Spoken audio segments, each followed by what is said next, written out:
اعوذ باللہ من الشیطان الرجیم بسم اللہ الرحمن الرحیم رب اشرح لی صدری ویسر لی امری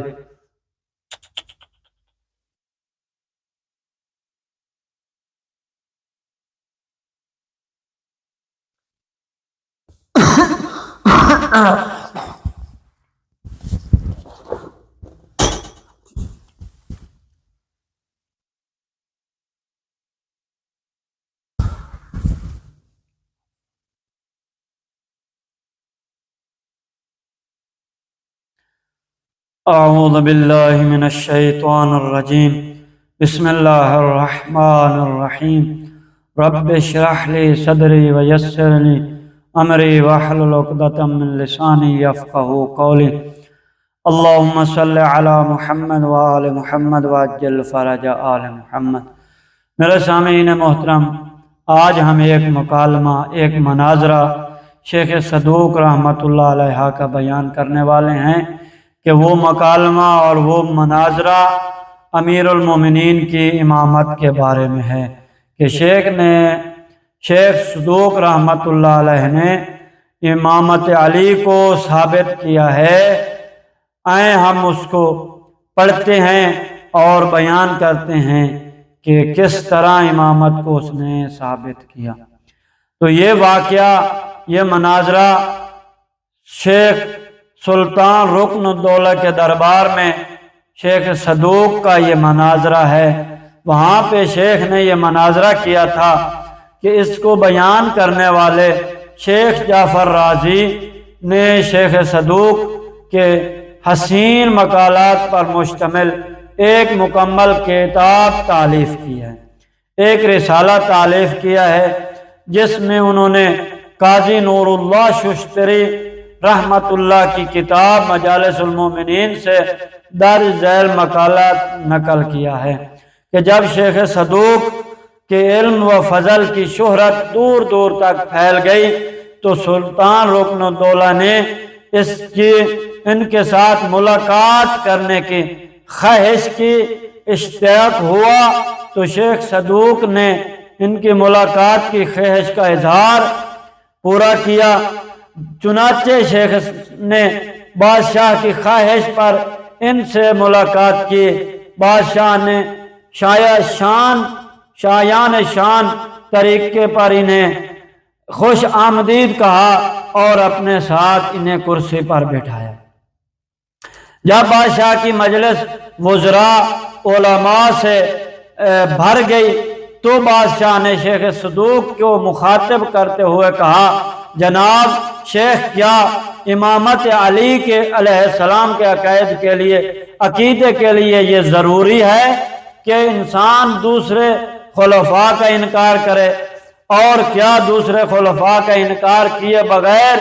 انسان امامت علی علیہ السلام پر ایمان نہیں لا سکتا؟ یہ سوال سن کر شیخ صدوق نے فرمایا، محترم بادشاہ، اللہ اپنی توحید کے اقرار کو اس وقت تک قبول نہیں کرتا جب تک معبودان باطل کی نفی نہ کی جائے، جیسا کہ کلمہ لا الہ الا اللہ اس کا شاہد ہے، اور اسی طرح سے اللہ خاتم الانبیاء صلی اللہ علیہ وآلہ وسلم کی نبوت کا اقرار بھی اس وقت تک قبول نہیں کرتا جب تک یہ مسلمے کذاب اور اسود حسنی جیسے جھوٹے مدعیان نبوت کا انکار نہ کیا جائے۔ بے عین ہی اسی طرح اللہ امامت علی علیہ السلام کا اقرار اس وقت تک قبول نہیں کرتا جب تک ان حریفوں کی خلافت و امامت کا انکار نہ کیا جائے۔ بادشاہ یہ جواب سن کر اش کر اٹھا اور شیخ سے گزارش کی کہ وہ غصب خلافت کی تفصیل بیان کرے اور مسئلہ خلافت کی شرعی حیثیت واضح کریں۔ یہ سن کر شیخ صدوق نے فرمایا، محترم بادشاہ، سورۃ البراءۃ کے قصہ پر امامت کا اجماع ہے اور یہ اجماع اس حقیقت کا مظہر ہے کہ اول کا اسلام سے چندان واسطے تک نہیں اور مزید یعنی دور دور تک کوئی اس کا واسطہ نہیں ہے، اور مزید یہ کہ رسول خدا صلی اللہ علیہ وسلم کے وہ ہرگز متعین کردے فرض تھے، اور یہ اجماع اس حقیقت کا پتہ دیتا ہے کہ امیر المومنین کی ولایت و امامت کو اللہ نے آسمان سے نازل کیا تھا۔ تو بادشاہ نے کہا آپ رحمت اللہ سے کہ اس خبر کی تفصیل بیان کریں۔ شیخ صدوق رحمت اللہ علیہ نے فرمایا بادشاہ سلامت، واقعہ یہ ہے کہ اللہ تعالیٰ نے سورہ براءت کی ابتدائی آیات نازل فرمائیں، جناب رسول خدا صلی اللہ علیہ وآلہ وسلم نے فلاں کو بلایا اور حکم دیا کہ وہ ان آیات کو لے کر مکے چلے جائیں اور حج کے اجماع میں یہ آیات پڑھ کر سنائیں۔ تو چنانچہ حضرت نے مذکورہ آیات لے کر روانہ ہوا۔ ابھی کچھ فاصلے پر تھا کہ اللہ تعالیٰ نے جبرائیل علیہ السلام، جبرائیل امین کو نازل فرمایا، اور وہ خدا کی طرف سے یہ پیغام لے آیا کہ لا یؤدی عنک الا انت او رجل منک، اس حکم کو یا تو آپ خود پہنچائیں یا وہ انسان اسے پہنچائے جو آپ میں سے ہو۔ یہ حکم ربانی سننے کے بعد حبیب خدا صلی اللہ علیہ وآلہ وسلم نے حضرت علی علیہ السلام کو روانہ کیا اور انہیں حکم دیا کہ وہ حضرت فلاں سے ملاقات کریں اور انہیں اطلاع دیں کہ ان سے یہ ذمہ داری واپس لے لی گئی۔ اسی طرح ان سے ذمہ داری کو کیا کیا گیا؟ واپس لیا گیا۔ امیر المومنین روانہ ہوئے اور حضرت سے ملے اور انہیں خبر دی کہ تبلیغ آیات کی ذمہ داری انہیں معزول کیا جا چکا ہے، لہذا مذکورہ آیات حضرت علی علیہ السلام نے حج کے مجمع میں تلاوت فرمائی۔ یہ واقعہ سن کر شیخ صدوق نے فرمایا بادشاہ اس واقعے سے درج ذیل امور کا اس بات ہوتا ہے، پہلا حضرت جناب رسول خدا صلی اللہ علیہ وسلم کے تابع نہ تھے، کیونکہ اگر وہ تابع ہوتے تو یقیناً رسول خدا صلی اللہ علیہ وسلم کی منیت کا انہیں ضرور شرف حاصل ہوتا، کیونکہ قرآن مجید کی آیت ہے فمن تبعنی فإنہ منی۔ حضرت ابراہیم نے کہا پس جو کوئی میری پیروی کرے گا وہ مجھ سے ہوگا،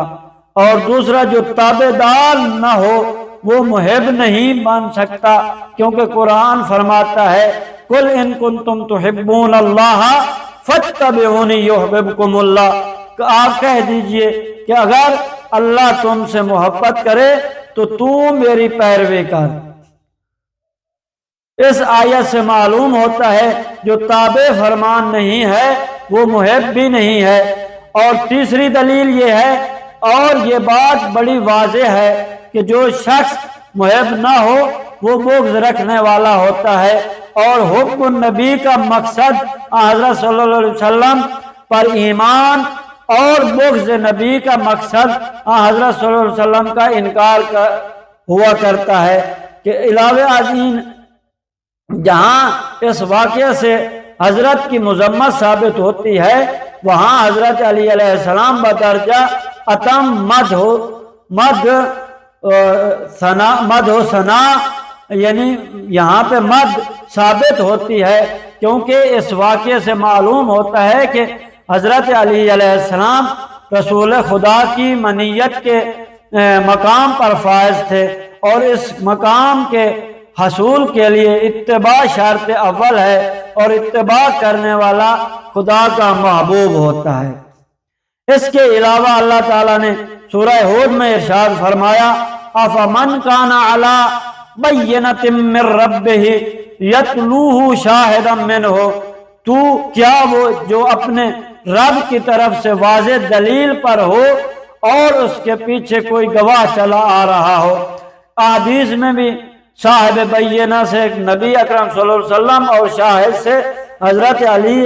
علیہ السلام مراد لیے گئے ہیں۔ اس کے علاوہ پیغمبر صلی اللہ علیہ وآلہ وسلم کی مشہور ترین حدیث ہے کہ آپ نے فرمایا طاعت علی کطاعتی و معصیت علی معصیتی، طاعت علی کطاعتی و معصیت معصیتی، علی کی اطاعت میری اطاعت اور علی کی نافرمانی میری نافرمانی ہے۔ اس کے علاوہ علماء اہل سنت نے خود ہی روایت کی ہے کہ جب جنگ احد میں تمام صحابہ بھاگ گئے اور رسول خدا صلی اللہ علیہ وسلم میدان میں تنہا رہ گئے تو اسی اثناء میں دیکھا کہ جان ساری کا دعویٰ کرنے والے پہاڑوں پر بھاگ رہے ہیں اور ایک علی میدان میں ٹھہرے ہوئے ہیں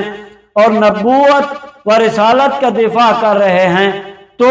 اس وقت جبرائیل امین علیہ السلام نے بے سخت کہا مواسات و خیر و خواہی کا حق